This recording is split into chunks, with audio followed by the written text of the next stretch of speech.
Most traders lose money because they enter too late. Price already moved, and they're chasing it. What if you could spot reversals before they explode? This strategy combines OSMA, ZigZag, and INT divergence to catch high-probability reversals. Here's how it works. Buy setup. First, ZigZag marks a clear lower low on price. Second, OSMA shows bullish divergence, meaning price makes a lower low, but OSMA makes a higher low. Third, the INT divergence indicator confirms bullish divergence. Enter a buy when the next bullish candle closes after divergence confirmation. Sell setup. ZigZag forms a higher high on price. OSMA shows bearish divergence. Price makes a higher high, but OSMA makes a lower high. INT divergence confirms bearish divergence. Enter a sell after the next bearish candle closes.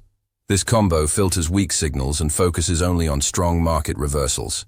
Always place your stop loss just beyond the last ZigZag swing high or low and target at least a 1.2 risk to reward. Trade this strategy on M15 to H1 for cleaner signals. Simple rules, clear entries, and powerful divergence confirmation.